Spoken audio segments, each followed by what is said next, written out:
안녕하세요. 사연에 빠지다의 DJ 민영입니다. 오늘도 첫 번째 사연 시작하기 전에 구독과 좋아요 버튼 눌러주시고요. 그럼 오늘의 사연 함께 만나볼게요.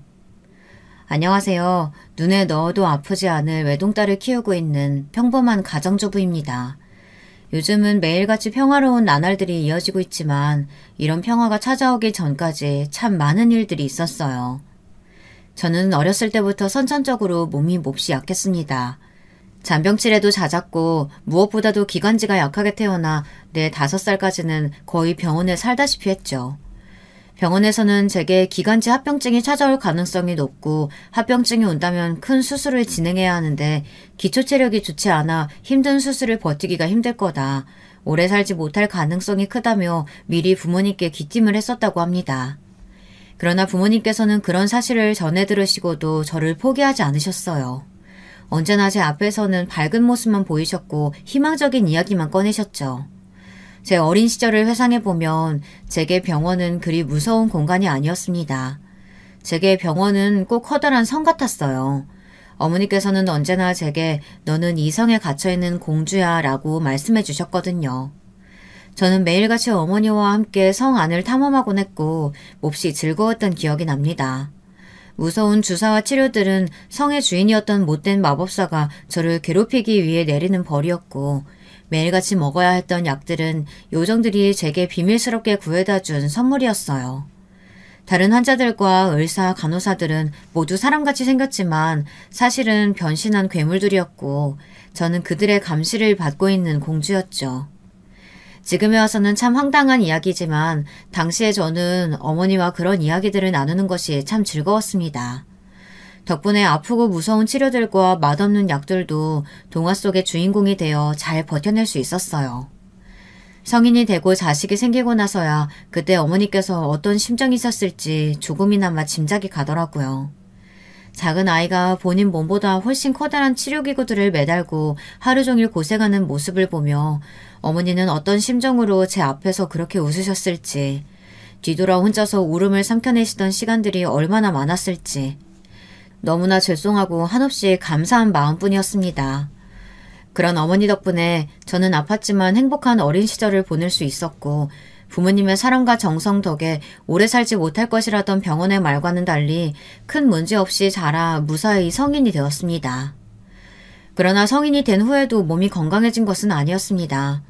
저는 여전히 잔병치레가 잦았고 약한 기관지 덕에 속히 말해 개도 안 걸린다던 여름 감기를 달고 살았죠.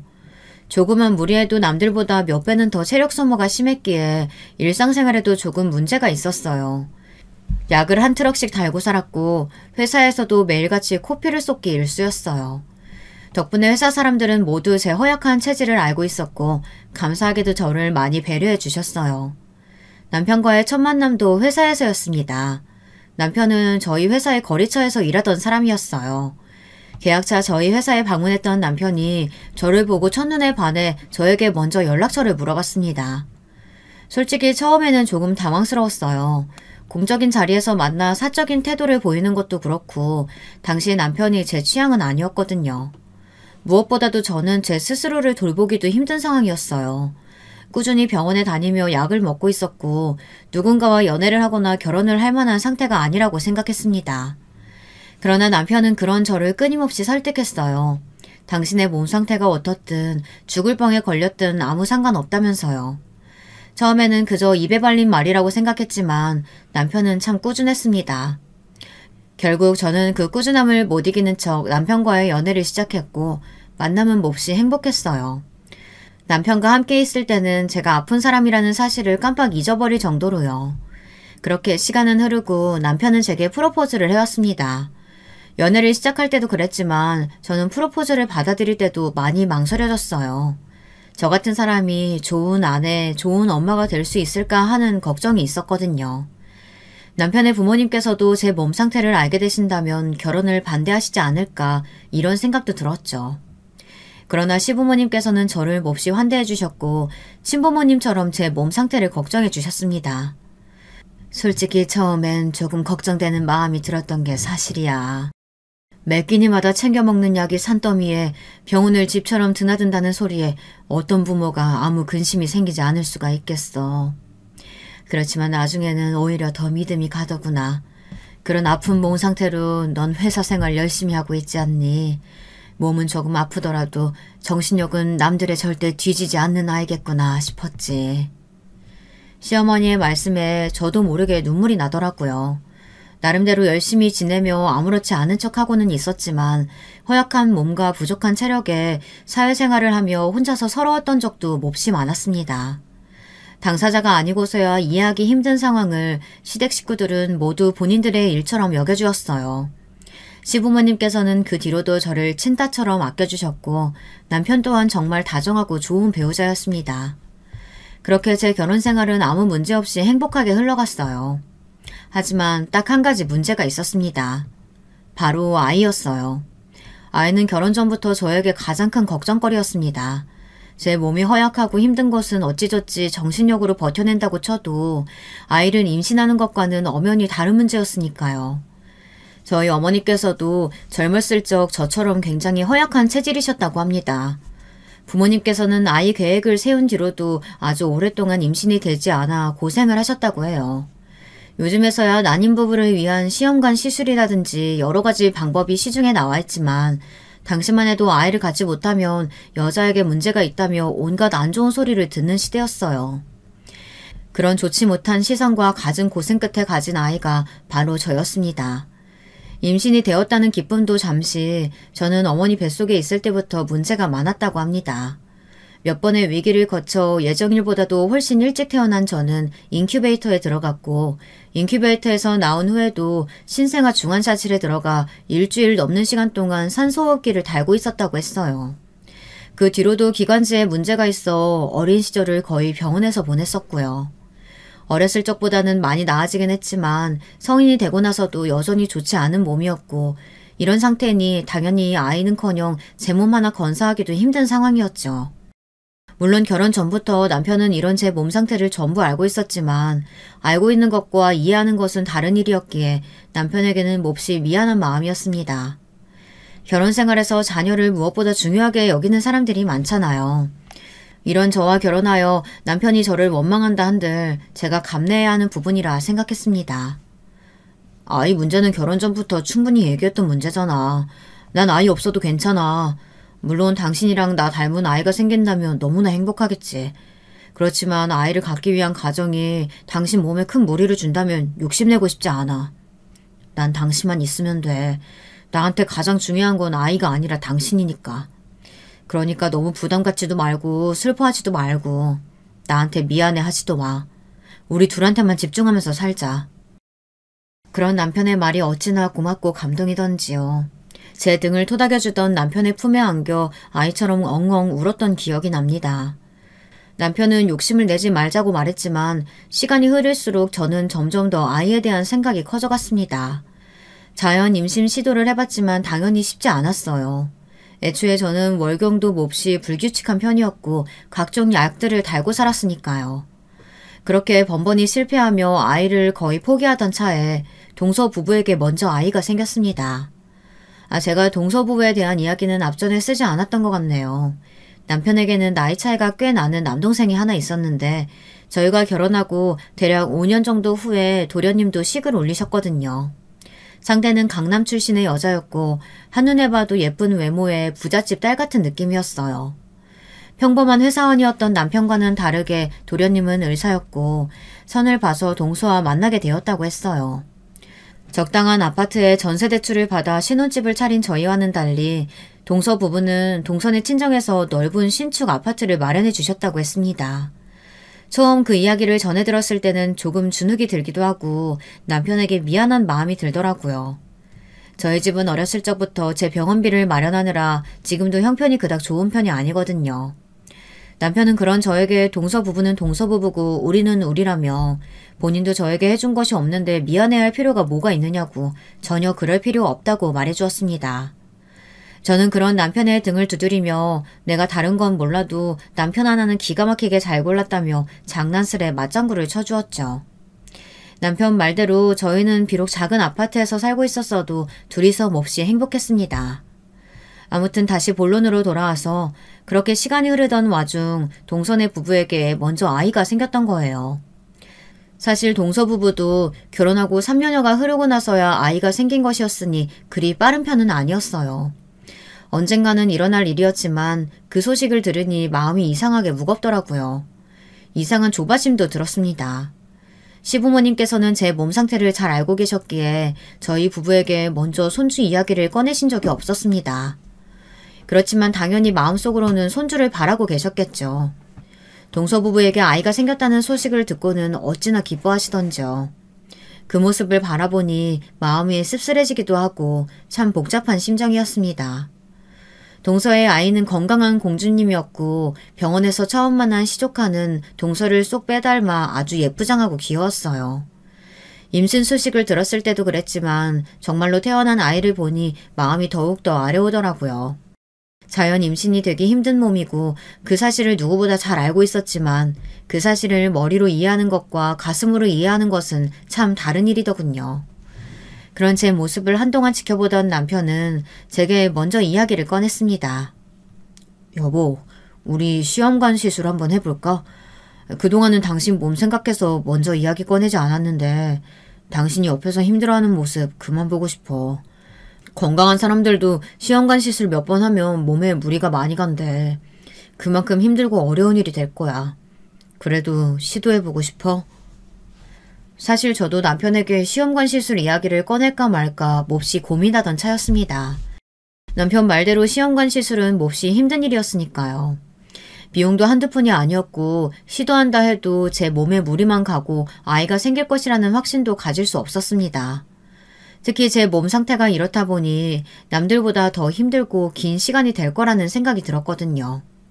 남편도 저만큼 아이를 원하는지 확신도 없었고요. 잠시 고민하던 저는 고개를 끄덕였습니다. 지금이 아니면 다시는 시도해보지 못할 것이라는 생각이 들었어요.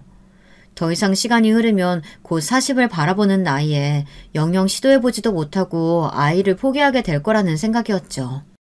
그렇게 저희 부부는 시험관 시술을 시작하게 되었습니다. 처음 난임 병원에 가고 나서 느꼈던 것은 임신에 어려움을 겪고 있는 사람들이 생각보다 정말 많구나 하는 것이었습니다. 진료 예약 잡기가 힘들 정도였고 로비에는 사람이 바글바글 하더라고요. 그 모습을 보니 두려웠던 마음에 약간의 위안이 되었던 것 같아요. 나만 이런 문제를 겪고 있는 거는 아니구나 싶었죠. 시험관 시술에 대해 아시는 분이 계실지 모르겠지만 시술은 꽤 길고 복잡한 절차를 가지고 있습니다. 시험관 시술을 원한다 해서 무조건 시술을 시도해볼 수 있는 것도 아니고 여러 가지 검사를 통해 시술에 적합한 몸인지 확인을 거친 후 본격적인 시술에 들어갈 수 있더라고요. 다행히도 저는 검사 결과 시험관 시술을 진행할 수 있는 몸이었고 가장 먼저 여성 호르몬을 높여주는 약을 먹기 시작했습니다. 여성 호르몬이 높아져야만 자궁 내막이 두꺼워지고 자궁 내막이 두꺼워져야 임신 가능성이 높아지거든요. 호르몬에 관련하는 약이라 그런지 약을 먹는 동안 컨디션 변화가 극심했습니다. 아무 잘못 없는 남편에게 이유 없이 화를 내기도 하고 동서 아이에 대한 이야기를 전해드릴 때마다 괜히 자격지심이 들어 짜증을 부리기도 했습니다. 별거 아닌 일에도 눈물이 쏟아지고 조금만 움직여도 숨이 차더라고요. 그렇지 않아도 챙겨 먹는 약이 산더미인데 약이 한 가지 더 늘어나니 스트레스를 받기도 했습니다. 그렇게 힘든 시간이 지나고 저는 주사를 맞기 시작했습니다. 주사는 배란을 유도하여 여러 개의 난자를 키우는 역할을 했어요. 전 어렸을 때부터 주사 맞는 것에 너무 익숙해져서 별 문제 없이 주사를 맞았었지만 시험관 시술을 받는 다른 산모들은 주사를 너무 자주 맞아야 하는 것이 꽤나 스트레스인 모양이더라고요. 병원에서 주사 맞는 데는 어려움이 없냐 물어오기에 괜찮다고 답하니 보기 드문 경우라고 말씀해 주셨던 기억이 납니다. 그렇게 주사를 맞으며 3, 4일 간격으로 병원에 내원하여 난자가 잘 크고 있는지 초음파 검사를 하다가 최적의 시기가 되었을 때 난자를 채취하게 됩니다. 처음 난자를 채취하기 전날 어찌나 가슴이 떨리던지요. 인터넷을 뒤져 각종 후기를 찾아보고 병원에서 준 안내문을 달달 외울 때까지 읽었습니다. 난자 채취 전날에는 건강검진 전날처럼 물을 포함하여 금식을 해야 했고 밤새 바짝 마른 입으로 잠도 한숨 자지 못한 채 병원으로 향했습니다. 병원에 도착해 저는 난자를 채취하고 남편은 정자를 채취하기 위한 수음실에 들어갔습니다. 밤새 긴장했던 것이 무색하게 시술은 빠르게 끝났어요. 마취에서 깨어나니 두어 시간 정도 흘러 있었던 것 같습니다. 그렇게 집으로 돌아와 재발 채취 결과가 좋기를 빌었고 며칠 후 병원에서 연락이 왔습니다. 제 몸에서 몇 개의 난자가 채취되었는지 몇 개가 수정되고 배양되었는지 안내를 해주었어요. 호르몬 수치가 높아 수정된 배아를 그대로 이식하지는 못하고 동결 후 이식을 해야 한다고 했습니다. 뭐가 되었든 이식이 가능한 상황이라면 다행이라고 생각했어요. 최대한 건강한 몸 상태로 아이를 맞이하기 위해 한 달여간 운동이며 식단을 열심히 조절하며 이식을 기다렸습니다. 그렇게 한 달이 지나고 첫 번째 배아 이식을 받게 되었고 결과는 당연스럽게도 실패였습니다. 수정된 배아가 제 자궁에 착상을 하지 못했다는 뜻이었죠. 첫 술에 배부를 리 없다고 생각하긴 했지만 막상 오랜 기간 동안 기대를 가지고 임했던 일이 완벽하게 실패로 돌아가니 마음이 많이 아프더라고요. 병원에서는 1차 시도에 성공하는 부부가 생각보다 많이 없다면서 분명 다음번에는 좋은 소식이 있을 거라고 저와 남편을 위로해 주었습니다. 그렇게 저는 2번의 시험관 시술을 더 받았어요. 한 번의 시술에 거의 2, 3개월가량의 시간이 걸리니 반년이 넘는 기간이었죠. 세 번째 이식마저 실패로 돌아가니 눈앞이 정말로 캄캄해졌습니다. 병원에서는 제게 반복적인 착상 실패 검사와 습관성 유산 검사를 받아보라고 제안했어요. 반복적 착상 실패 검사는 시험관 시술 후 임신 실패 3회 이상, 좋은 등급의 배아를 이식해도 착상이 실패할 경우 시행하는 검사이고, 습관성 유산 검사는 여러 번의 자연 유산이나 반복적 착상 실패, 특히 35살 이상 고령의 산모일 경우 받아야 하는 이 검사였습니다. 2가지 검사는 모두 피 검사로 진행됐어요. 그날은 피를 정말 많이 뽑았습니다. 남편은 그런 저를 보며 이 검사들은 꼭 받아야 하는 것들이냐, 당신 그러다 쓰러지면 어떡하냐 걱정을 해왔지만 저는 이를 꾹 깨물며 버텨냈습니다. 3번의 실패 후 남편은 이제 그만 포기하자, 우리도 할 만큼 했다, 당신 더 이상 고생하는 모습 못 보겠다며 시험관 시술을 그만두고 싶어 했습니다. 그러나 저는 포기하고 싶지 않았어요. 더 이상 정말 가망이 없겠구나 생각이 들 때까지 아이를 위해 노력하고 싶었습니다. 검사 결과 제 피는 단백질 수치가 정상보다 많이 낮다고 했어요. 착상이 되려면 혈액이 평소보다 빠르게 순환이 되어야 하는데 저는 단백질 수치가 낮은 탓에 혈액이 응고되어서 착상이 어려워진 것이라고 했습니다. 결과에 맞는 새로운 약들과 주사를 처방받아 집에 가지고 오는데 눈물이 펑펑 나더라고요. 정확히 무슨 기분이었는지는 설명하기가 어렵네요. 허약한 몸에 대한 원망스러움, 이대로 임신에 실패할 것 같다는 두려움, 남편에 대한 미안함, 모든 감정이 한데 섞여 눈물과 함께 쏟아져 내렸습니다. 검사까지 받고 약과 주사를 산더미처럼 사용했지만 저는 4번째, 5번째 시험관 시술을 모두 실패했고 시술이 진행될수록 몸 상태가 점점 악화되어 가고 있었습니다. 게다가 시험관 시술에 들어가는 비용도 문제였어요. 솔직히 말하자면 모든 일들이 밑 빠진 독에 물 붓기처럼 느껴졌고 5번째 시술마저 실패하자 그만두는 게 맞다는 생각이 들었습니다. 매번 똑같은 시술을 받고 이식을 받고 착상에 성공했는지 실패했는지 기다리는 시간이 너무 고통스럽고 힘들었습니다.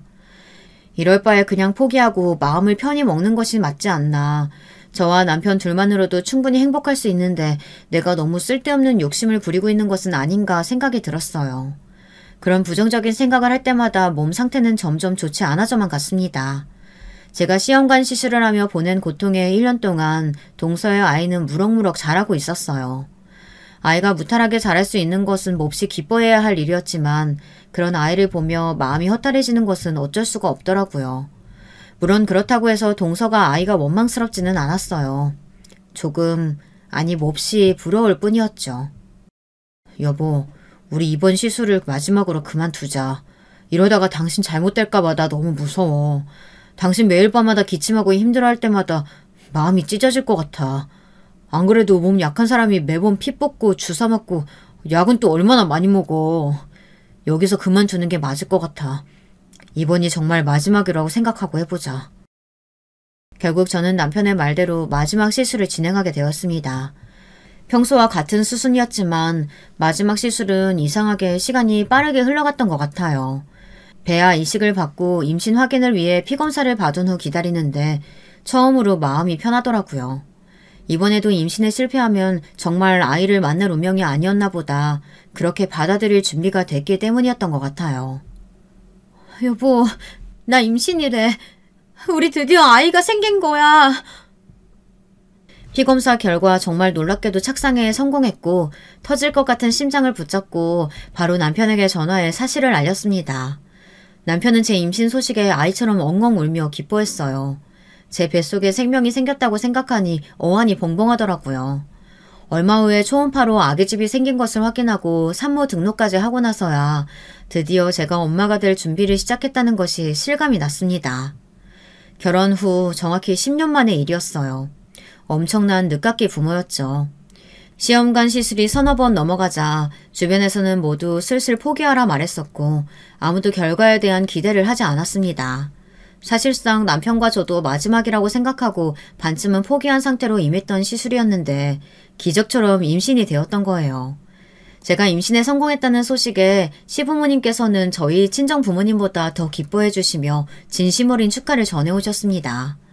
너희의 간절함과 진심이 하늘에까지 닿아 아이를 선물해 주신 거라면서요. 제 임신 소식에 동서도 딸아이를 데리고 와서 저를 축하해 주었습니다. 그 무렵 시조카는 막 새돌이 지났을 무렵이었고 오랜만에 만난 시조카는 말도 참 잘하고 아장아장 잘 걸어다니더라고요. 형님 정말 축하드려요. 그동안 너무 고생 많으셨어요. 저희 애한테도 드디어 사촌동생이 생기겠네요. 그동안 어찌나 동생이 갖고 싶다고 저를 졸라대던지 미안한 마음이 컸었는데 이렇게 동생이 생기게 돼서 너무 기뻐요. 건강하게 아이 낳으셨으면 좋겠어요. 동서가 사가지고 온 선물은 바로 복숭아였습니다. 제가 과일 중 가장 좋아했던 것이 복숭아였거든요. 그 사실을 알고 있던 동서는 저를 위해 복숭아를 사온 것이었겠지만 저는 그 복숭아를 보고 몹시 슬퍼지고 말았습니다. 동서, 실은 임신하고 나서 갑자기 알레르기가 생겨서 복숭아를 못 먹어. 근처에 있기만 해도 기침이 너무 심해져서 너무 먹고 싶어서 나도 몇 번 사왔었는데 도저히 안 되겠더라고. 임신하면 이유 없이 갑자기 알레르기가 생기는 경우가 종종 있긴 하대. 근데 그게 하필 복숭아라니 너무 슬피긴 하지만 아무튼 마음은 잘 받을게. 어머 형님, 복숭아 알레르기가 생기셨다고요? 저도 복숭아 알레르기 있어요. 제 말에 동서는 몹시 놀란 얼굴이었어요. 알고 보니 동서가 복숭아 알레르기를 가지고 있다고 했습니다. 저와 다르게 동서는 어렸을 적부터 아주 심한 복숭아 알레르기를 알아왔다고 했어요. 복숭아라면 쳐다도 보기 싫을 정도로 질색을 하지만 제가 가장 좋아하는 과일이 복숭아였기에 일부러 복숭아를 사 꽁꽁 포장을 해왔던 거예요. 그런 동서의 마음이 너무 예쁘고 고맙더라고요. 그렇지만 당연히 그 복숭아는 먹을 수 없었고 결국 포장된 채 그대로 저희 친정 부모님께 가져다 드렸습니다. 사실 저는 어렸을 적부터 편식이 몹시 심했고 과일도 별로 좋아하지 않았었는데 유일하게 좋아했던 것이 복숭아였습니다. 제가 복숭아를 좋아한다는 사실을 동서가 알고 있을 정도였으니 말 다 했죠. 알레르기가 생긴 뒤로 복숭아를 먹는 것은 꿈에도 꿀 수 없었지만 그럼에도 임신기간 중 가장 먹고 싶었던 것이 복숭아였습니다. 복숭아가 근처에 있기만 해도 코가 몹시 간지러워지며 재채기가 나오고 심하면 몸에 두드러기가 올라올 정도였어요. 정말 너무 괴로웠습니다. 왜 하필 가장 좋아하던 것에 알레르기가 생긴 걸까 원망스럽기도 했고요. 임신한 뒤로 하루하루가 너무 행복하고 기뻤지만 모든 일이 순탄하게 풀리지는 않았습니다. 저는 여전히 몸이 허약했고 아이는 제 뱃속에서 10달을 자라야 했으니까요. 그토록 원하던 아이였는데 정말 애 낳는 게 보통 일이 아니더라고요. 임신 초기에는 극심한 입덧으로 살이 5kg씩 빠지기도 하고 배가 점점 불러오면서 조금만 움직여도 숨이 차고 숨을 쉬는 것도 몹시 힘들어졌어요. 임신 때문에 그동안 먹던 약들도 먹지 못하게 되며 기관지도 많이 약해졌고 이래저래 힘든 일들이 많았죠. 결국 임신 말기쯤 병원에 입원해 하루 종일 누워 지내다시피 했고 그런 저의 모습을 보며 남편은 몹시 마음 아파했습니다. 물론 몸은 너무나 힘들었지만 그래도 마음만은 행복했습니다. 하루빨리 아기 천사를 만나고 싶은 마음뿐이었어요. 그렇게 9달이 흘러 저희 딸아이는 예정일보다 조금 이르게 저희 부부를 찾아왔습니다. 건강한 몸으로 저와 남편을 찾아와준 공주님에게 너무나 고마운 마음이었어요. 제게 아이가 생길 것이라고는 결혼할 때까지만 해도 전혀 생각하지도 못했었는데 제 품 안에 안겨 병실이 떠나가라 우는 아이를 보니 저도 모르게 눈물이 나더라고요. 시부모님이며 친정 부모님이며 함께 우시는 통에 병실은 온통 울음바다가 되었고 너무나 행복한 눈물이었습니다. 동서는 병원에 찾아오지는 못했지만 전화로 제 안부를 물어봤어요. 형님 고생 많으셨어요. 아이는 좀 어때요? 형님께서는 아픈 곳 없으세요? 동서 걱정해줘서 고마워. 걱정 많이 했는데 다행히 애는 아픈 곳이 없대. 지금 옆에 누워서 잘 자고 있어. 나도 크게 아픈 곳 없이 멀쩡하고. 멀쩡하다고요? 아픈 곳이 하나도 없으세요? 아주 작은 것도요? 물론 몸이야 좀 안 좋긴 하지. 그렇지만 애 낳고 나서 멀쩡한 사람이 어딨어. 그럼 애는요? 애도 완전히 멀쩡해요? 잘못된 곳이 하나도 없대요? 아주 건강하다는데. 동서 왜 그래? 무슨 일 있어? 아니에요. 제가 좀 바빠서 다시 연락드릴게요. 그렇게 전화는 끊어졌고 이상한 동서의 반응에 뭔가 찜찜한 기분이었습니다. 어딘가 의문스럽기는 했지만 저는 막 출산을 마친 참이었고 시부모님과 친정 부모님을 상대하기에도 바빴기에 그 통화는 금세 뇌리에서 잊혀졌어요. 그렇게 저는 산후조리를 시작했고 몸은 조금 아프고 피곤했지만 너무나 사랑스러운 저희 딸과 함께 시간을 보내며 행복한 나날을 지내고 있었습니다. 형님, 지난번엔 제가 좀 무례했죠? 죄송해요. 그때 제가 일이 많았거든요. 그동안에도 너무 바빠서 이제야 숨 돌릴 틈이 좀 났네요. 한번 찾아뵈야 하는데 이런 기쁜 일을 그냥 넘길 순 없잖아요. 저희끼리 간소하게 축하 파티라도 하는 건 어때요? 형님네 부부랑 저희 부부 넷이서요. 제가 형님네로 갈게요. 동서에게 오랜만에 연락이 왔고 동서는 제 출산을 기념하여 축하 파티를 하자고 했습니다. 딱히 거절할 이유가 없는 제안이었기에 가볍게 승낙했고 동서는 날짜에 맞춰 음식과 술들을 바리바리 싸들고 저희 집에 찾아왔어요. 동서는 갈비찜이며 미역국이며 산모에게 좋다는 요리들을 엄청나게 해왔더라고요. 그런 모습에 병원에서의 전화는 진작에 잊혀진 지 오래였고요. 동서에게 몹시 고마운 마음이었습니다. 다른 집안 동서들은 서로 비교하고 상대를 깎아내리거나 사이가 좋지 않은 집안들도 많다던데 저는 전생에 무슨 복이 있길래 이렇게 좋은 시댁 식구들을 만났나 싶은 생각이었어요. 그때까지만 해도 그랬죠. 그 뒤로 그렇게 끔찍한 일이 생길 것이라곤 전혀 상상도 하지 못했으니까요. 제가 아주 귀한 술을 준비했어요. 이런 특별한 자리에 어울리는 술이죠. 어렵게 준비한 거니까 다들 빼지 마시고 오늘 같이 마시는 거예요. 자, 이건 형님 잔, 이건 아주버님 잔.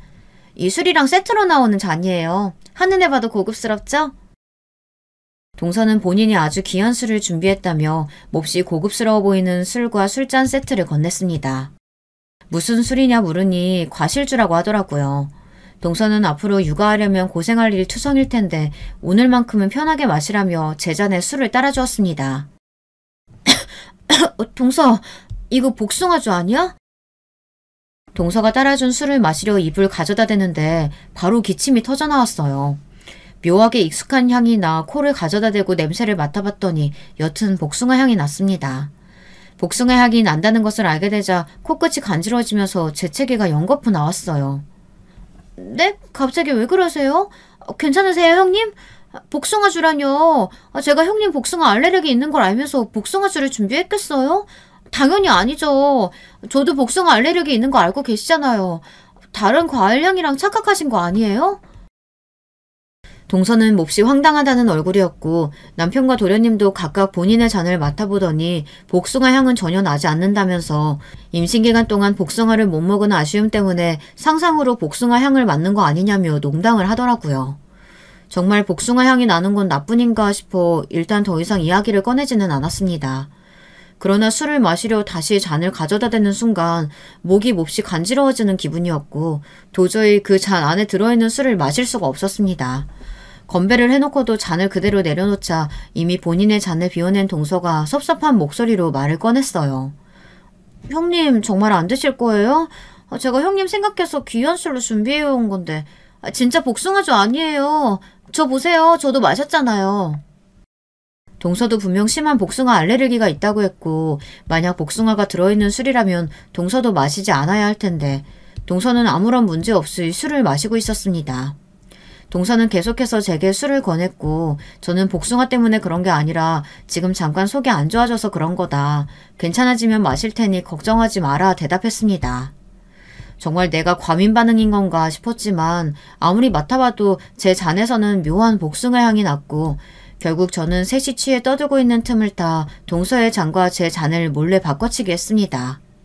동서의 잔에서는 아무런 향이 나지 않았어요. 더더욱 이상한 기분이었어요.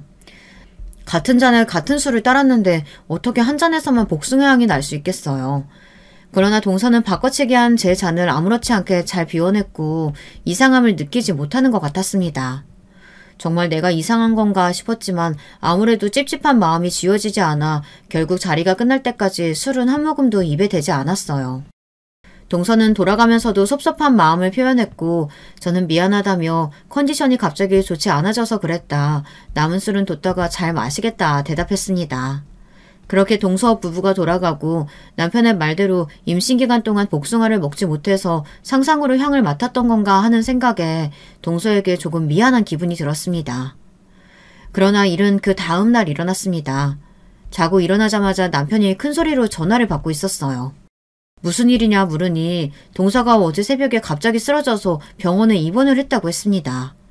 갑자기 입원이라니 그게 무슨 말이냐고 묻자 돌아갈 때까지만 해도 멀쩡하던 동서가 집에 도착하자마자 갑작스레 온몸에 두드러기가 나더니 숨이 안 쉬어진다고 캑캑거리다 그대로 기절을 했다는 겁니다. 너무나 놀란 도련님이 급하게 병원으로 동서를 데려갔고 동서가 쓰러진 이유는 다름 아닌 복숭아 알레르기 때문이었습니다. 그 사실을 알게 된 순간 확신이 들었어요. 동서는 제 잔에만 복숭아를 문질렀거나 복숭아 털을 뿌렸거나 뭐가 되었든 간에 복숭아로 무슨 짓을 했었던 겁니다. 술에 취해 복숭아 향을 제대로 맡지 못하고 제가 바꿔치기 했던 잔에 담긴 술을 연거푸 마셨던 거고요. 취기에 가려져 있던 알레르기가 집에 돌아가는 길에 점점 심해지다가 결국 집에 도착하자마자 그대로 올라오면서 기절을 했던 겁니다. 동서는 몹시 심한 복숭아 알레르기를 앓고 있었기에 목 안쪽이 온통 통통 부었다고 해요. 조금이라도 병원에 늦게 갔다면 목숨을 잃었을 수도 있었다고 합니다. 동서가 제 시간에 병원에 도착해 무사히 치료를 받은 것은 참 다행인 일이었지만 그와는 별개로 몹시 의문이 들었어요. 동서가 도대체 왜 그랬을까? 저는 평소에 동서와 사이도 좋은 편이었고 동서와 저 사이에는 아무런 문제가 없었어요. 제가 복숭아 알레르기가 있다는 것을 알면서도 이런 일을 벌릴 만한 아무런 동기가 생각나지 않았습니다. 남편과 도련님은 갑자기 왜 도대체 동서에게 복숭아 알레르기가 올라왔던 건지 정말 그 술에 복숭아라도 들었던 건 아닌지 그런 대화를 나누고 있었지만 저는 차마 제 이야기를 두 사람에게 꺼낼 수 없었습니다. 동서가 안정을 찾으면 동서와 먼저 이야기를 나눠봐야겠다는 생각이 들었죠.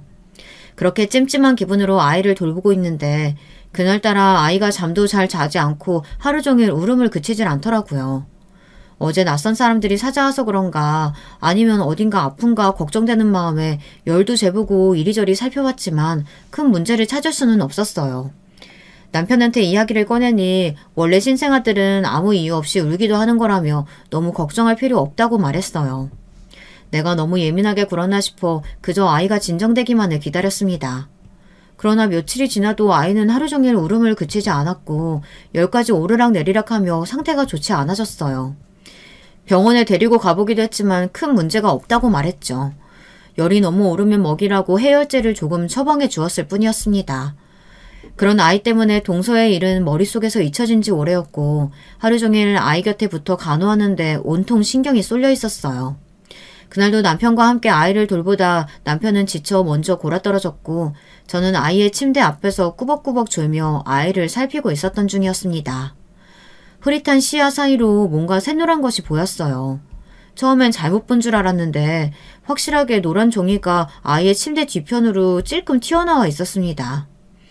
매트리스와 나무 받침대 사이에 무언가 끼워져 있었고 저게 뭐지 싶어 조심스레 종이를 잡고 살살살 당겨보았어요.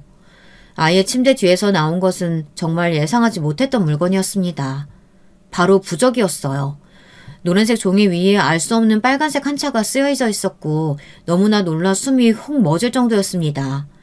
부적을 발견한 순간 가슴이 쿵쿵쿵 빠르게 뛰기 시작했어요.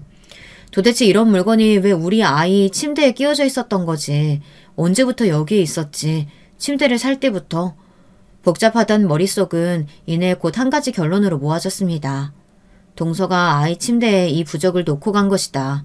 아기 침대를 산 후에 저희 집에 들어왔던 외부인은 동서 부부가 유일했으니까요. 왠지 모르게 제 촉이 그렇게 말하고 있었습니다. 떨리는 가슴을 부여잡고 저는 그 부적을 가방에 챙겼어요. 부적을 침대에서 떼어나고 나니 우연의 일치인지 그날 새벽은 아이가 울지도 않고 얌전하게 잠을 잘 자더라고요. 그렇게 다음날 아침이 밝자마자 저는 부적을 들고 동서의 집을 찾아갔습니다. 동서, 나랑 할 얘기 있지? 동서 앞에 침대에서 찾아낸 부적을 던져놓자 동서는 귀신이라도 본 것처럼 얼굴이 창백해졌습니다. 한참 동안 아무 말도 하지 못하고 부적을 바라보던 동서는 울음을 쏟아내기 시작했어요. 저는 그런 동서를 다그치지 않고 가만히 동서가 진정될 때까지 기다렸습니다. 한참을 오열하던 동서는 기어들어가는 목소리로 겨우 입을 열었습니다. 실은 저희 애가 많이 아파요. 아픈 지 10달 정도 됐어요. 딱 형님이 임신하셨던 시기부터요. 매일 밤마다 열이 오르고 이유 모를 두통이며 복통이며 아픈 것이 계속 생겼어요. 아무것도 먹고 싶지 않아 했고 아이는 날이 갈수록 살이 빠지고 기운도 없어졌어요. 병원에 데리고 다니면서 온갖 검사 다 받아봤지만 이유는 알 수 없다고 하고요. 특별히 아픈 것도 없다고요. 그렇지만 밤만 되면 아이는 너무나 아파하고 힘들어했어요. 원인은 알 수 없다고 하니까 주변에는 이렇다 알릴 수도 없었고 해결 방법이 없었죠. 그렇게 매일같이 반복되는 통증에 저도 아이도 둘 다 몹시 지쳐가고 있었어요. 그런데 갑자기 어머니께 연락이 왔어요. 저희 친정어머니요. 저희 친정어머니께서는 무당이시거든요. 강남의 어느 부잣집 출신인 줄만 알았던 동서의 집안은 실은 대대로 무당을 해오던 집안이었다고 합니다. 신통하기로 유명해서 오래전부터 사람들이 줄을 서서 찾는 집이었고 복비로만 건물을 세울 정도로 돈을 많이 벌었다고 해요. 그러나 동서를 낳고 나선 더 이상 신을 모시지 못하게 되었고 동서도 신기를 전혀 물러받지 못해 맥이 끊겼다고 합니다. 동서를 낳은 뒤로는 무당일을 그만두고 조용히 지내고 계시던 중이었지만 신기가 완전히 사라지신 건 아니었나 봐요. 동서가 먼저 아이가 아프다고 연락드리지도 않았는데 친정어머니 쪽에서 아이 아프지? 하며 연락을 해오셨다는 겁니다. 어머니께서 이런 일을 맞추셨던 건 전에도 종종 있었던 일이라 그렇게 놀라진 않았어요. 그렇다 아픈 지 꽤 됐다 말씀드리니까 원래 그 집안에 다른 아이한테 가야 할 애군이 저희 아이한테 와서 그런 거라고 말씀하시더라고요. 그 말을 들으니까 바로 형님 아기가 생각났어요. 그치만 저는 어렸을 때부터 미신 같은 걸 믿지 않았어요. 무당딸이 미신 믿지 않는다니 참 웃기죠. 전 어머니 쪽이 무당이신 것도 싫었고 그런 쪽하고 엮이고 싶지도 않았어요. 그래서 독립도 일찍 했고 어머니와 최대한 연락을 하지 않고 지냈었죠. 무슨 말도 안 되는 말씀이시냐고 그런 어이없는 말 하지 말라고 단칼에 잘라냈지만 어머니께서는 몇 달째 아픈데 병원이고 아무데도 이유 찾지 못하지 않았냐며 본인이 시키는 대로만 하면 그 애군이 다시 원래 가야 할 자리로 갈 거라고 그러셨어요. 처음에는 말도 안 되는 소리로 치부하고 넘어가려고 했던 동서도 눈앞에서 아이가 고통스러워하는 모습을 계속해서 보다 보니 이성적인 판단이 잘 되질 않았다고 합니다. 그렇지 않아도 저는 몸이 약했으니 당연히 그 자식도 몸이 약하고 문제가 생겨야 하는 게 맞을 텐데 아무 문제 없던 본인의 아이가 갑자기 아프게 되었고 제 뱃속에서는 아이가 문제없이 무럭무럭 크고 있었으니 정말 제 아이에게 가야 할 애군이 본인의 딸에게 오게 된 것은 아닐까 하는 생각을 하게 되었다고 해요. 결국 저는 다시 어머니께 연락드렸고 어머니께서는 구슬하자고 하셨어요. 미신이고 굿이고 정말 싫었지만 그때는 그게 저희 아이를 위한 일이라고 생각했어요. 그래서 형님이 아이 낳으실 쯤 굿을 올렸어요. 애군이 태어날 아이에게 돌아갈 굿이라고 했고요. 동서는 어머니께서 시키는 대로 닭에 피며 여러 가지 재료를 준비해서 굿을 올렸다고 합니다. 이렇게만 하면 모든 일이 원래대로 돌아갈 거다. 남을 저주하는 게 아니라 애군을 원래 가야 할 자리로 돌려놓는 것일 뿐이니 별 문제 없을 거다 생각하면서요. 그렇지만 결론부터 말하자면 그 굿은 아무런 효과가 없었습니다. 저와 아이 모두 무사히 별 문제 없이 출산을 했으니까요. 그래서 제게 안부 전화를 했던 동서의 반응이 이상했던 겁니다. 아무런 효과가 없다는 걸 알게 되자 역시 미신은 미신일 뿐이구나. 내가 아이가 아픈 걸 보니 잠시 정신이 나갔었구나 그런 생각이 들었어요.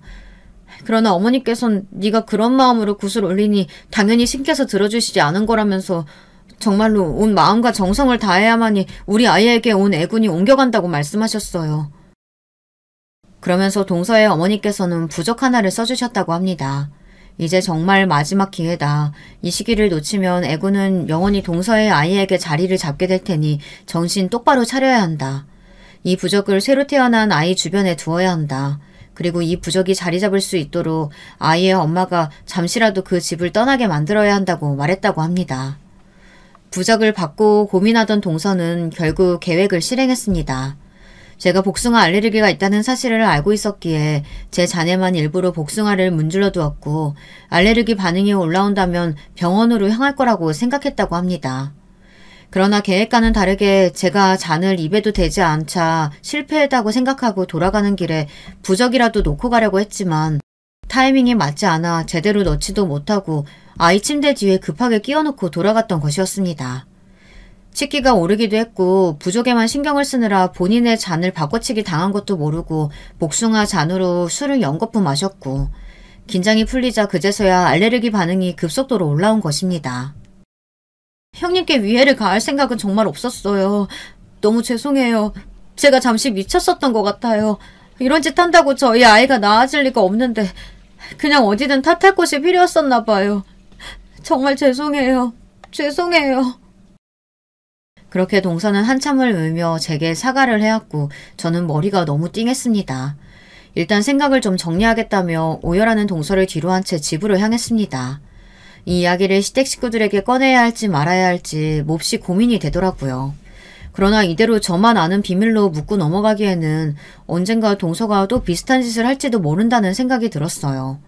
결국 남편에게 그동안의 모든 이야기를 털어놓았습니다. 제 이야기를 들은 남편은 경악하며 고개를 가로저었어요.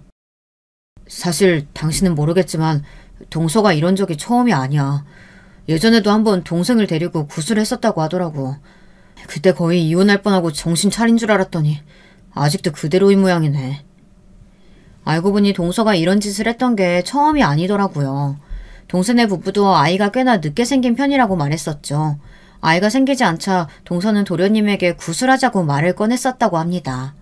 도련님은 당연히 무슨 굿이냐며 거절했고 동서도 어머니께서 하도 성화라 이야기를 꺼내본 거라며 대수롭지 않게 넘어갔다고 했어요. 그러나 동서는 그 뒤로 도련님 몰래 어머니께서 써주신 부적들을 집 안에 붙여놓았다고 합니다.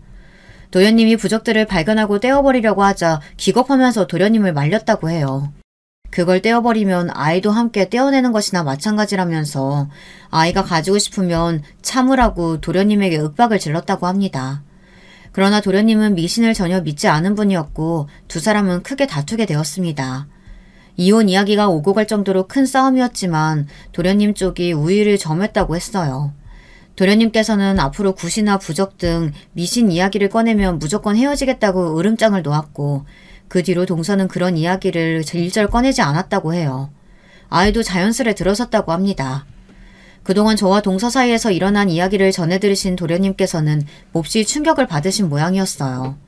결국 얼마 지나지 않아 동서와 이혼하기로 했다는 이야기가 들려왔고 동서는 갈라서자는 도련님의 말에 다 본인의 잘못이라며 미안하다 담담히 받아들였다고 했습니다.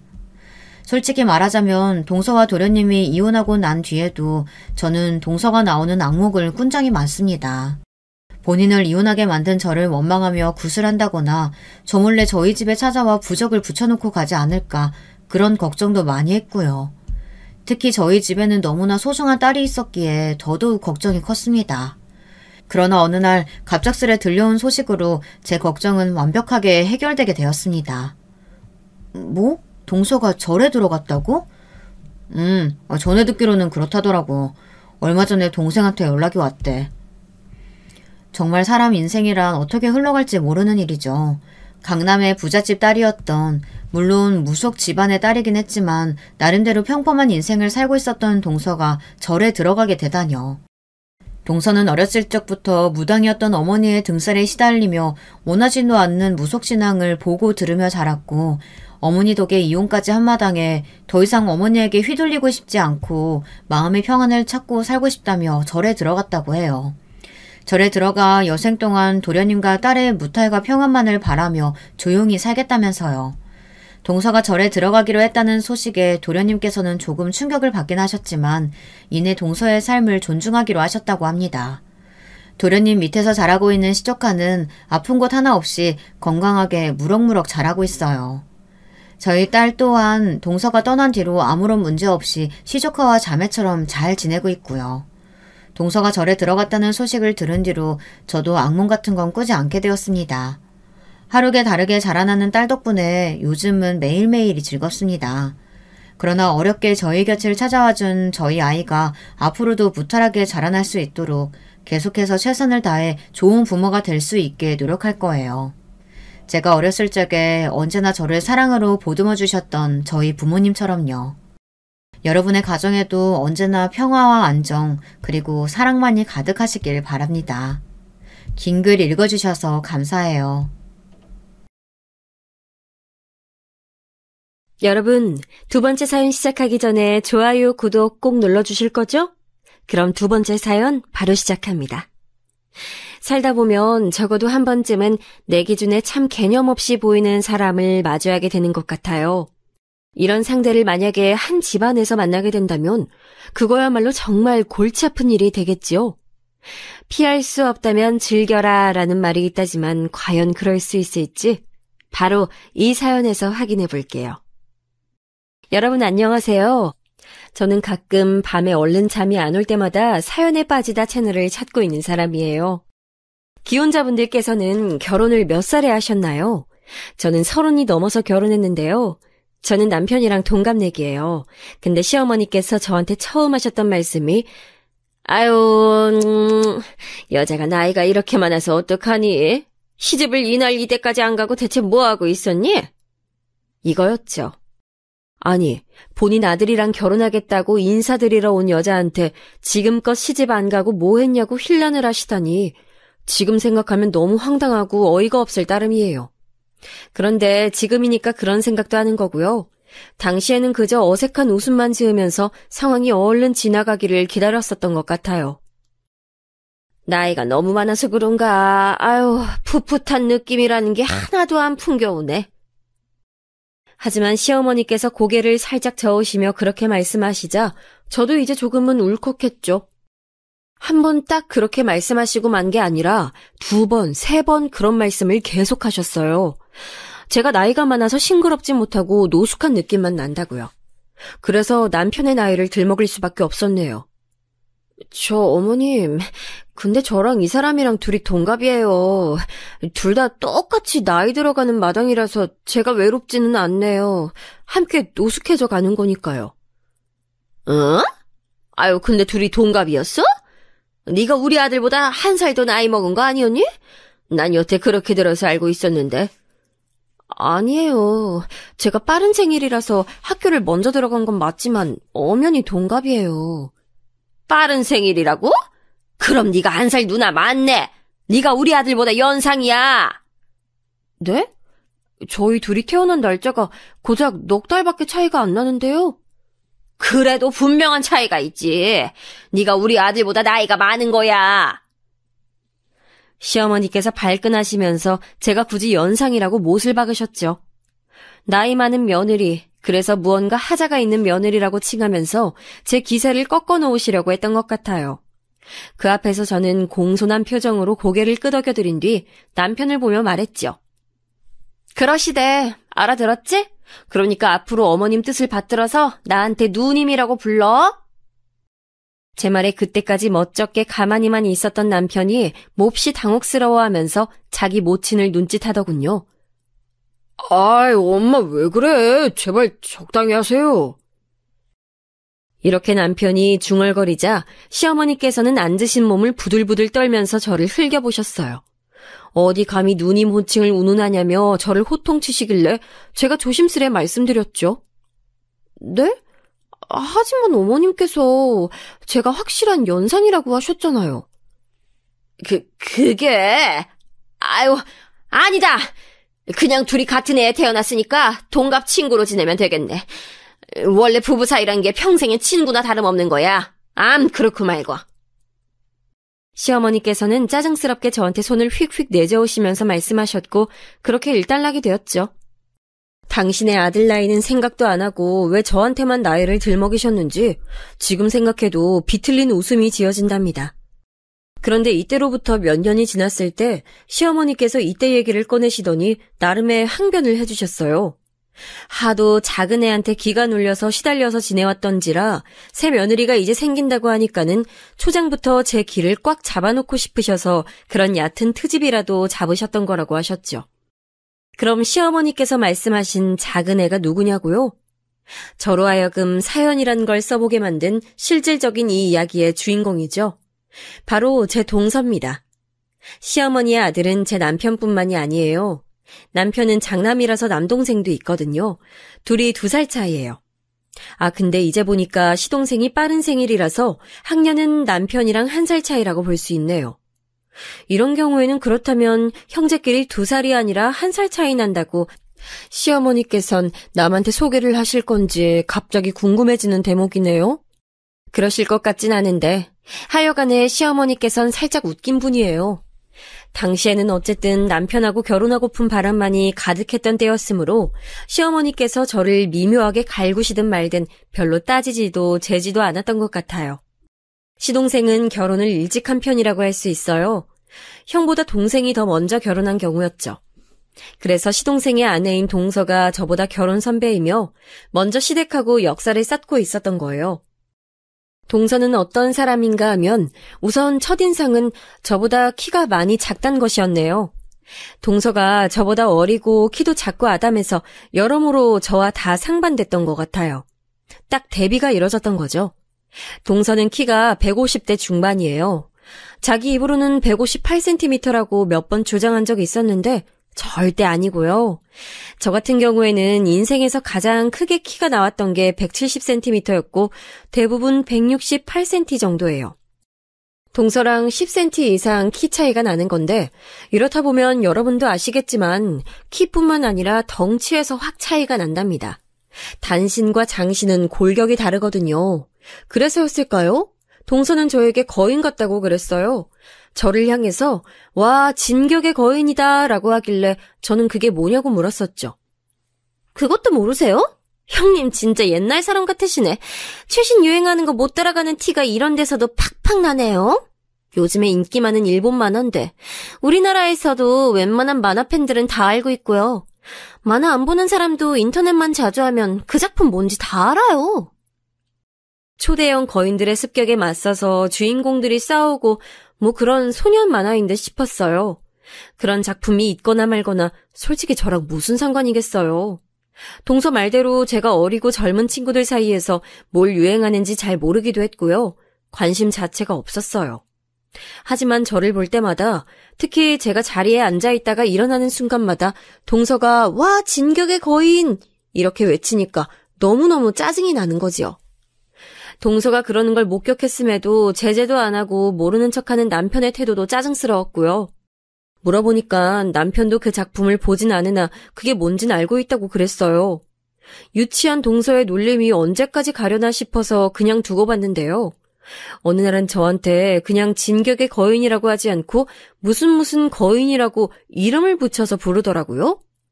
그게 뭔가 싶어서 그날 인터넷에 검색해 봤었어요. 그랬더니 그 작품에 나오는 거인들 중에서도 유난히 눈이 부리부리한 인상에 좀 특이하게 생긴 거인 캐릭터였더군요. 그걸 저한테 동서가 갖다 붙인 겁니다. 와, 그거 알고 나니까 너무 신경질이 났어요. 참다 동서한테 따졌죠. 동서, 뻔히 그런 소리 듣기 싫어하는 사람한테 자꾸만 놀려대는 이유가 뭐야? 한두 번 그럴 때야 나도 웃어 넘겼지. 이건 해도 너무하잖아. 눈이 큰 특징에 맞춰서 놀려대다니 너무 무례하고 당하는 입장에서는 기분 나빠. 제가 유전을 그렇게 받아서 눈이 좀 커요. 그냥 쌍꺼풀이 겉으로 진 것뿐만 아니라 눈알 사이즈 자체가 큽니다. 여자로서 눈 큰 게 작은 것보단 낫다고 해서 나름 매력 포인트라고 생각을 해오긴 했지만 어렸을 때는 학교 친구들한테 왕눈이 소리를 좀 듣고 살 수밖에 없었네요. 그걸 동서가 써먹으니까 너무 얄미웠던 거예요. 그리고 정말 솔직히 말하자면 제가 동서한테 살짝 그 시점에서 앙금이 있었어요. 왜냐하면 저희 부부 결혼식 날에요. 동서가 옷을 아주 미묘하게 입고 왔었거든요. 밝은 색부터가 눈길을 사로잡았었죠. 그 정도면 어떻게든 튀어보려고 작정을 했던 게 아닐까 충분히 의심이 가고도 남는 차림새였고요. 결혼식 도중에는 정신이 없어서 잘 몰랐는데 식 마치고 나서 동서를 보고 얼마나 놀랐었는지 몰라요.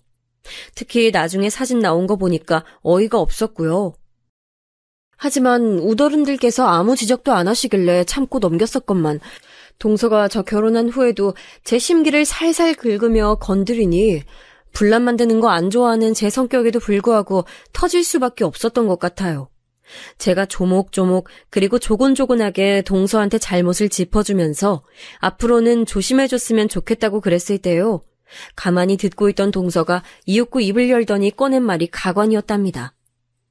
형님은 제가 괜히 이런 줄 아시나요? 제가요, 엄연히 이 집안에 먼저 들어와 있던 사람이고요.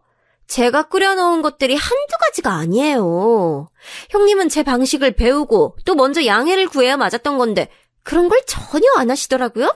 개념 없이? 뭐라고? 내가 개념이 없어?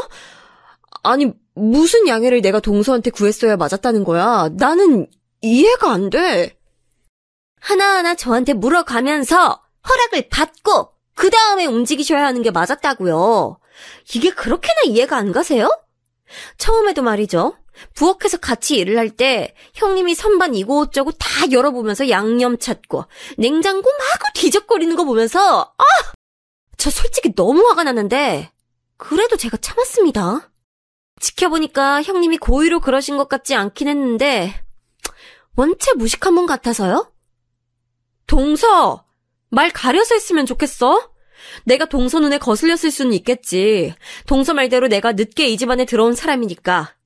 동서가 주인의식이 있을 수 있다는 것까지도 내가 이해를 하겠다고. 근데 내가 동서 마음에 안 든다고 해서 사람을 살살 약올려가면서 놀려댄 거야? 이거 너무 유치하다고 생각하지 않아?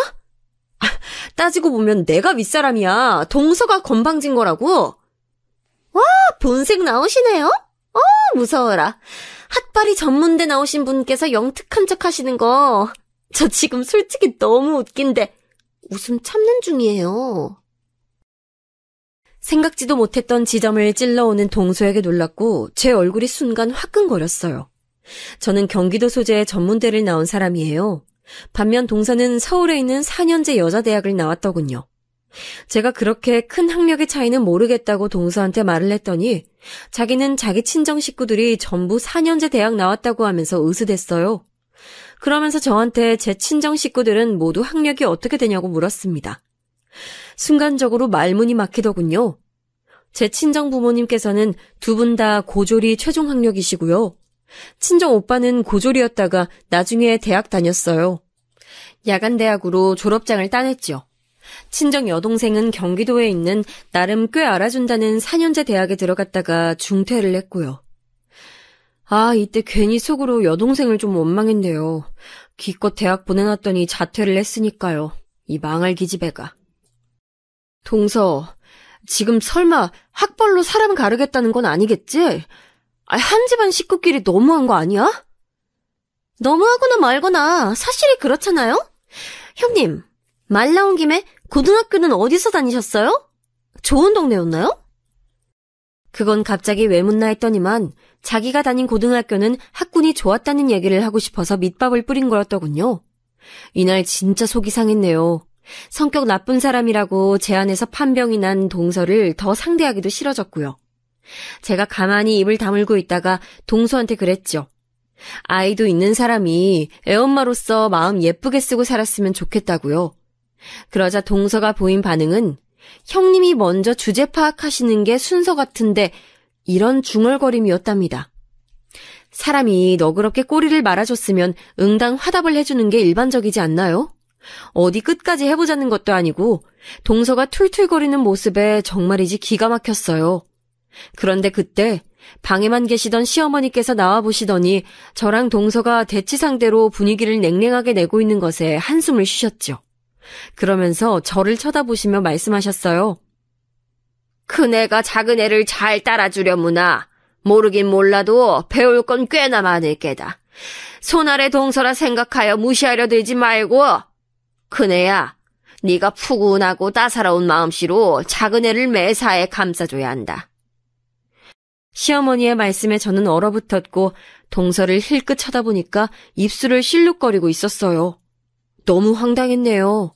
제가 굴러들어온 돌이고 동서가 박힌 돌이라 이런가 싶어서 조금 서러웠어요. 왜 싸가지 밥 말아먹은 동서는 아무 잔소리도 안 듣고 저만 푸근한 인심을 가지라며 종용당해야 했는지 이해가 안 됐어요. 생각할수록 억울하기도 했고요. 그런데 시댁 식구들이 동서한테 쓴소리 못하는 것에는 뭔가 이유가 있었더군요. 저랑은 달리 동서는 20대 중반의 나이에 결혼했어요. 게다가 시동생이 동서에게 무척 매달려서 성사된 결혼이라고 하더군요. 시부모님의 입장에서는 차남이 결혼하기 위해 사활을 걸고 애를 썼던 상대가 동서이기 때문에 뭔가 함부로 하기가 힘든 분위기가 처음부터 형성이 됐던 것이죠. 괜히 첫 단추를 잘 꿰어야 한다는 말이 있는 게 아닌가 봐요. 동서네 집안이 굉장히 잘 산다거나 부자이거나 그런 건 아닌데 학벌들이 평균적으로 좋은 편입니다. 그래서 시부모님께서 이거 아시고 동서의 배경을 무척 마음에 들어 하셨대요.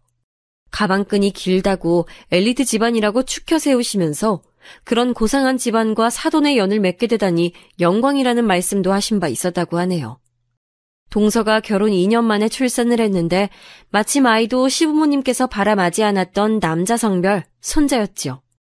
시부모님과 시댁 쪽 친척 어르신들이 동서한테 쉽게 이래라 저래라 말씀을 못하시는 기류가 깨질 기류 따위는 없었던 것입니다. 그뿐인가요? 가장 관건은 바로 동서의 성격, 아니 성질머리였죠. 어떻게 보자면 유순하고 활발하고 사교성 좋아 보이는 게 동서의 인상인데요. 다혈질이라서 쉽게 화를 내고 그 화를 참아야 할 이유는 스스로에게 절대로 없다고 여기며 짜증이 많은 동서를 이겨먹으려면 보통 성질로는 불가능했어요. 듣기로는 동서네 집안 식구들도 대체로 성격들이 한 성깔한다고 그랬습니다. 특히 동서의 외사촌 오빠 되는 사람은 당초에 무슨 일을 하는지 모르겠는데 덩치가 크고 팔다리에 문신이 있어서 시동생을 포함한 온 시댁 식구들이 깜짝 놀랐었대요. 에이, 예상은 했지만 동서가 훨씬 더 만만치 않은 인물이었구나. 내가 어쩌다 동서처럼 성질이 유별난 사람하고 엮이게 됐는진 모르겠지만 적당히 상대해주고 적당히 사리면서 사는 수밖에 없는 것 같네. 답답하긴 해도 현실적으로 상황이 그런 것 같다. 제가 혹시나 어린 나이였으면 모르겠는데 그리고 제 조건이나 배경이 꿀릴 것 없이 뛰어났으면 또 모르겠는데 그렇지 않았기 때문에 동서랑 맞서지 않기로 했어요. 한마디로 그냥 이겨먹을 생각을 내려놓기로 했단 것이었지요. 그러면 대체 남편이란 작자는 이 모든 과정에서 뭘 하고 있었냐고요? 제 남편 트러블 나는 걸 딱 질색하는 사람이에요. 누가 싸우거나 그러면 그걸 보는 걸 자체로도 피로감을 느끼는 사람이고요. 어디서 큰 소리 나면 자리를 피하는 유형이랍니다. 남한테 싫은 소리 하는 걸 어려워하고 남의 부탁을 거절하는 것도 어려워하며 특히나 아쉬운 말을 할 줄 몰라요. 손해를 자기가 보더라도 그냥 안고 가는 사람이라고 할 수 있죠. 제3자의 입장에서야 본다면 이런 사람이 우직하고 착하다라고 여길 수 있겠지만 배우자로 판단을 해보자면 솔직히 속이 갑갑해져 오는 것도 사실입니다. 왜 이런 남자한테 눈에 콩깍지가 생겨서 결혼을 했냐고요? 아무리 30 훌쩍 넘긴 나이였고 배경이 미미했어도 결혼은 더욱 신중했어야 하는 거 아니냐고요? 그러게요. 그런 객관적인 질문을 저 결혼 전에 누가 해줬더라면 제가 고민을 더 해봤을지도 모르겠네요. 하지만 누구나 살면서 그런 시기가 한 번쯤은 있잖아요. 옆도 안 보이고 뒤도 안 보이고 그냥 앞만 보이는 상태요. 밑도 끝도 없이 이 남자랑 결혼해야겠다라는 생각으로만 저는 예전에 가득 차 있었던 것을 어쩌겠나요. 환장하지만 제가 내린 결정이고 선택이기에 감내하는 것이죠. 하여튼 이런 남편과는 다르게 시동생은 성격이 조금 직설적인 편이라고 할 수 있어요. 기본적으로 기가 좀 세다고 해야 할까요? 그러니까 동서랑 손뼉이 잘 맞아서 결혼한 거였겠죠. 자기 동생이 기가 세다 보니까 남편이 3번 말할 거 참았다가 한 번만 말하고 이런 부분도 좀 있었어요. 놀랍게도 여기서 끝이 아니라 제가 일화 하나를 알게 되었는데요. 동서가 임신 막바지였을 때래요. 시동생이 회사에 금요일 회식 자리를 가서는 집에 안 들어온 겁니다. 열받은 동서가 계속 전화했는데 소용이 없었고 새벽 3시가 되어서야 간신히 통화가 됐는데 전화를 시동생이 아니라 회사 동료가 받았다고 하네요. 그러면서 그 회사 동료가 한 말이 시동생은 지금 노래방 도우미랑 노느라 정신이 없어서 전화를 받기 힘들다고 했다는 거죠. 동서 성질에 화가 안 나고 버틸 수 있었을까요? 어림도 없는 소리입니다. 그래서 그 후로요. 시동생이 동서한테 납작 엎드리게 됐고요. 그때 아예 동서가 시부모님 앞에 시동생을 데리고 가서는 아버님, 그리고 어머님, 앞으로 오빠는 제가 꽉 잡고 살 거니까요. 알아두셨으면 해요. 제가 오빠를 구워 삶아 먹든 튀겨 먹든 저 알아서 할 거니까 두 분은 참견하지 마시고 혼수도 두지 말아주세요. 이렇게 선언을 해버렸던 것이죠. 만삭의 임산부 앞에서 시부모님께서 무슨 반론을 하실 수 있었을까요? 상황이 그러했으니 앞으로 동서가 집안에서 뭔 개지랄을 떨든 가만히 계시겠노라고 약속을 하신 거예요. 원래도 동서가 강세였는데 시동생의 회식 일탈 사건 이후로는 더욱 분위기가 그쪽으로 넘어갔어요.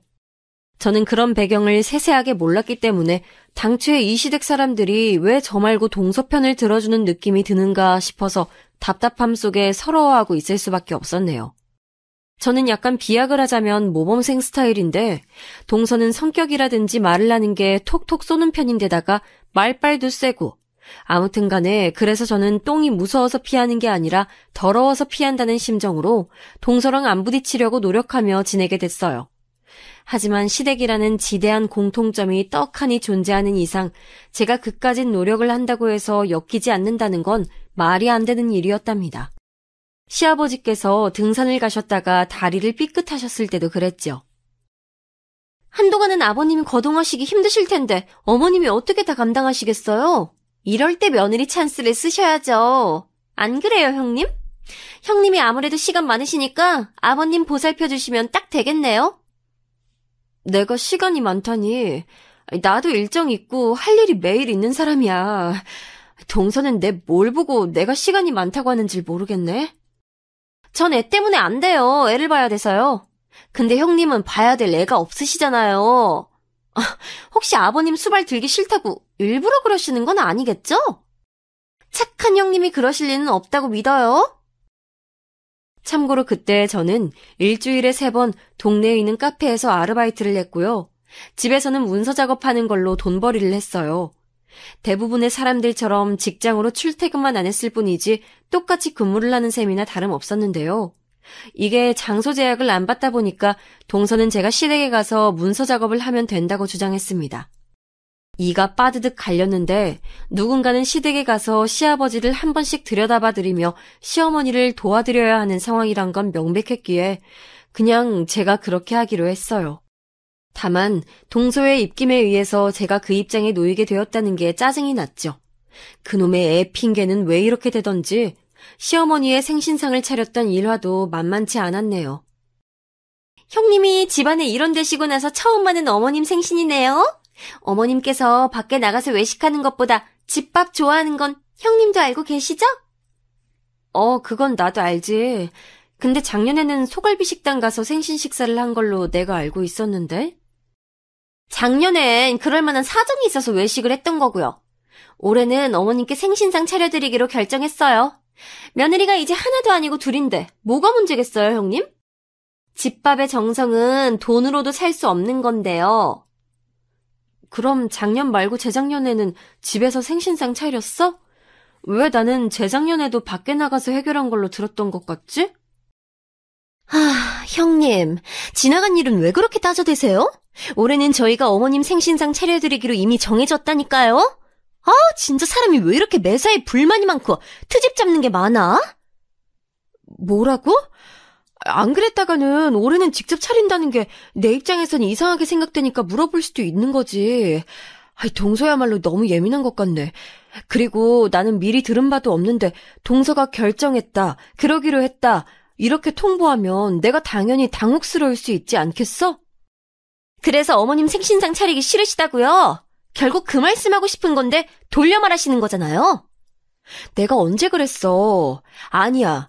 생신상을 직접 차리기로 했으면 당연히 그걸 따라야지. 내가 그렇게 하기 싫다는 뜻은 아니었어. 그럼 그냥 입 닥치고 어머님 생신상 차릴 준비나 하시면 돼요. 어차피 할 거면서 왜 이렇게 쭈글쭈글 대시는지. 나이도 많으시면서 그 나이는 다 어디로 먹으셨나 의심스러워요. 확실히 결혼 생활 더 오래 하고 아이 낳고 키우며 사는 저랑은 정신연령이랄 게 차이가 난다고 할까요? 현상을 바라보는 성숙함이 형님은 저랑 좀 다르네요? 진짜 차라리 말을 말지 싶었네요. 성질 따라서 말을 있는 대로 뱉어버리는 동서 앞에서는 차라리 무건수행하는 게 가장 낫지 않을까 싶기도 했을 정도예요. 시어머니께 여쭤보니까 정말로 생신 때 집밥 먹자고 하신 게 맞더라고요. 그래서 동서랑 둘이 차려서 준비하기로 했어요. 그 전까지는 착착 메뉴 선정이며 장 보는 거 분담까지 큰 이상 없이 잘 됐는데 왜 하필 딱 그 당일 이른 아침에 동서한테 피치 못할 일이 생겼을까요? 애가 아프대요. 시조카가 아침에 일어나자마자 아프다고 칭얼거려서 별 수 없이 소아과를 당장 가야 한다고 하더군요. 누가 뭐라고 하나요? 당연히 가라고 그랬죠. 소아과 갔다가 시댁으로 바로 와서 저랑 생신상 준비하면 될 것 같다고 그랬어요. 그러자 동서가 하는 말이 토요일에는 소아과가 유난히 붐벼서 한두 시간 내에 진료를 절대 못 본다고 하는 거예요. 그래서 많이 늦어질 수도 있으니 저한테 혼자 시작을 다 하라고 그랬습니다. 시동생은 뭐 하냐고, 그럼 시동생이 애를 소아과에 데리고 가면 되는 거 아니냐고 그랬더니 그건 또 안 된다고 하네요. 시동생이 감기 기운이 있어서 워낙 컨디션이 안 좋다고, 아무래도 애가 자기 아빠한테서 열이 옮은 것 같다고 동서가 태연하게 말했어요. 가뜩이나 저희 남편이 한 달에 한 차례 주말 당직이 돌아오는 때였는데 별 수 없이 저 혼자 시댁에 가서 요리하기 시작했죠. 감기가 유행이긴 했는지 시부모님 둘 다 휴지로 코를 풀고 계시는 모습에 제가 좀 난감했고요. 그런 마당인데 시어머니께 적극적으로 거들어달라고 부탁드릴 수가 없어서 거의 다 제가 했어요.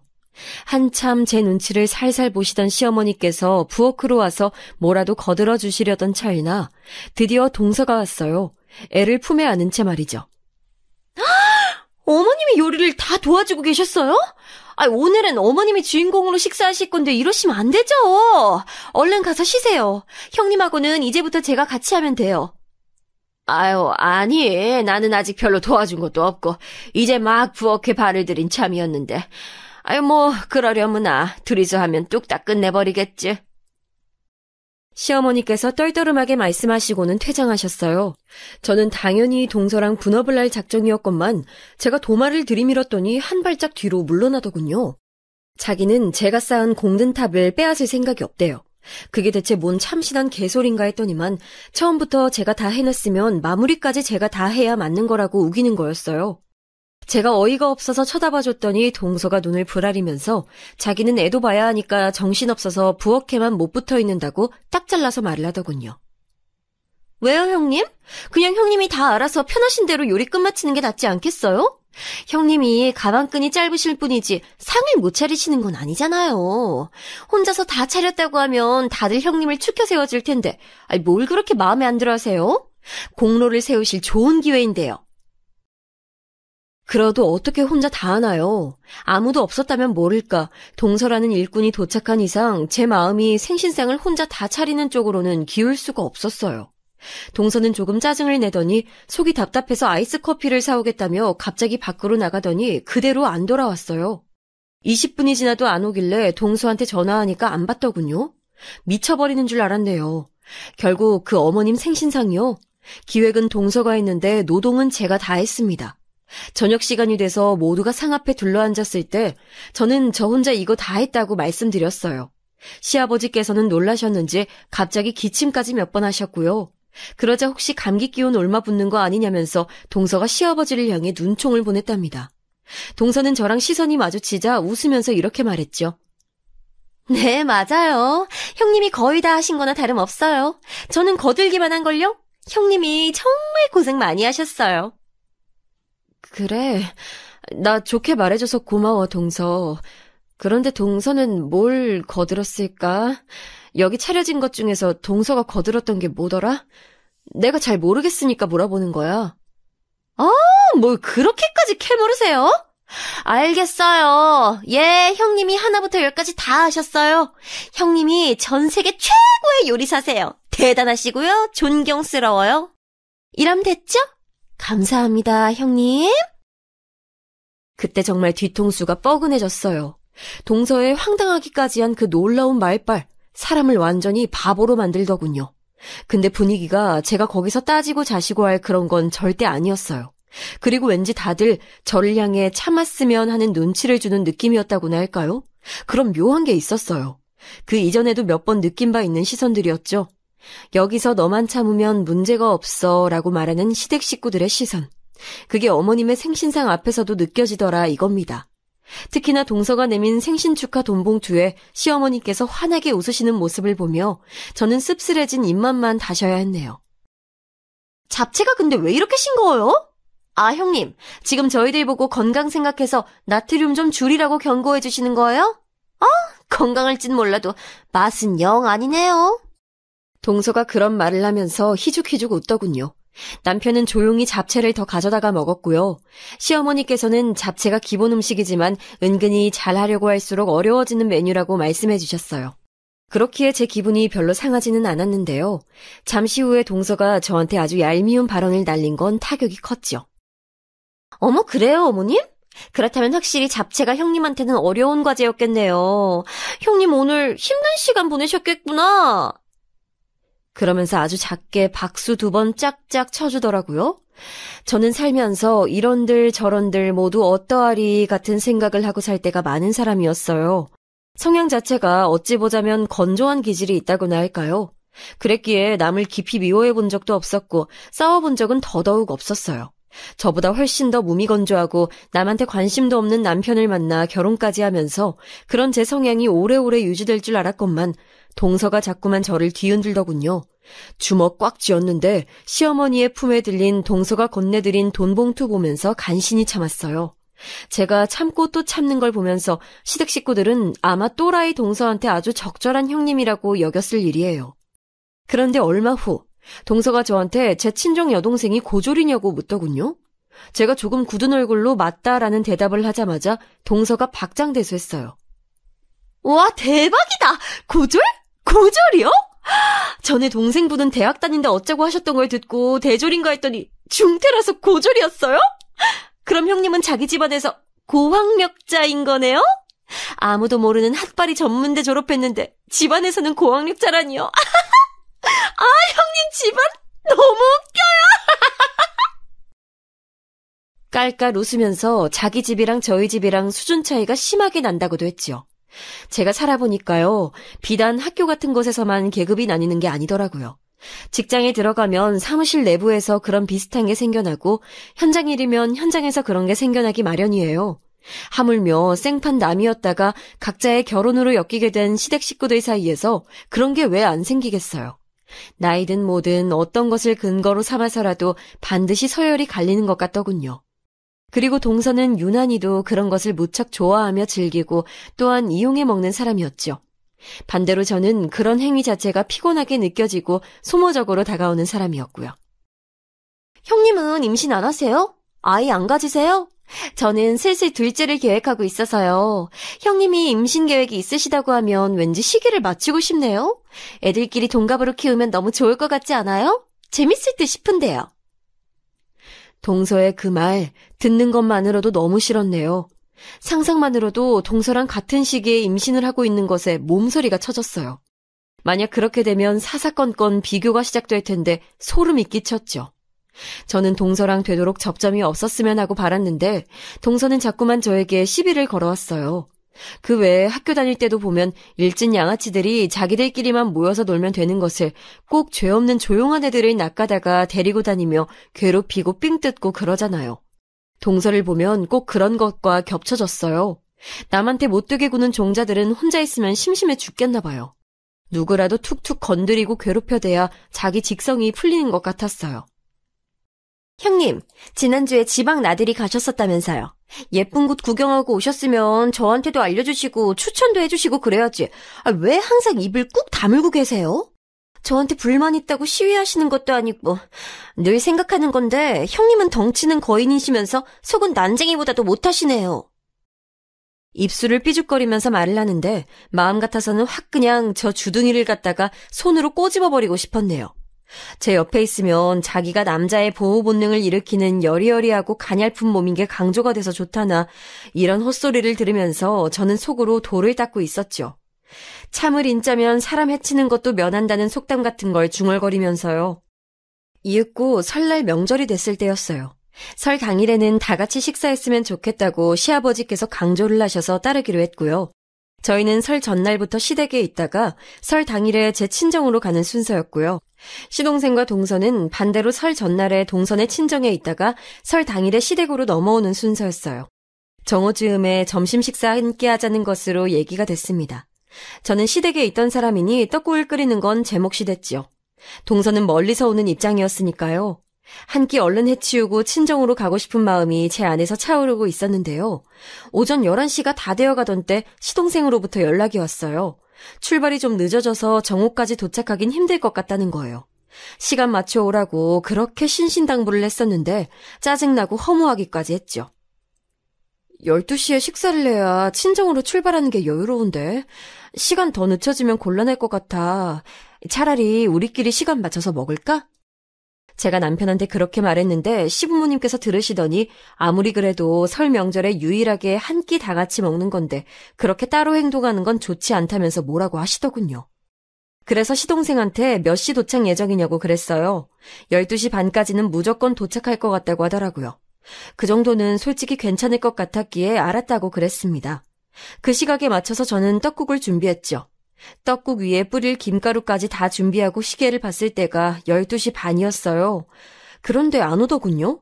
시아버지께서도 짜증내시고 남편은 눈치 보면서 시동생한테 전화 걸고 결국 저희 먼저 먹으라는 소리를 들었습니다. 그럴 거면 왜 기다렸는지 모르겠어요. 시부모님과 저희 부부가 떡국을 여유롭게 천천히 다 먹을 때까지도 시동생과 동서는 도착하지 않았어요. 두 사람이 온 건 1시 반경이었죠. 그거 다 기다렸으면 답답해서 큰일 날 뻔했습니다. 오는 길에 둘이서 싸웠는지 어쨌는지 시동생은 미묘하게 표정이 가라앉아 있었고 동서는 신발을 벗을 때부터 신경질을 부리면서 툴툴대더군요. 그러면서 배고파 죽겠다 그랬고요. 저는 제 할 일이 있었기에 묵묵하게 떡국을 푸는 것에 집중했죠. 기껏 상을 차려줬건만 동서는 가타부타 저한테 인사도 안 하고 음식 앞에 앉았어요.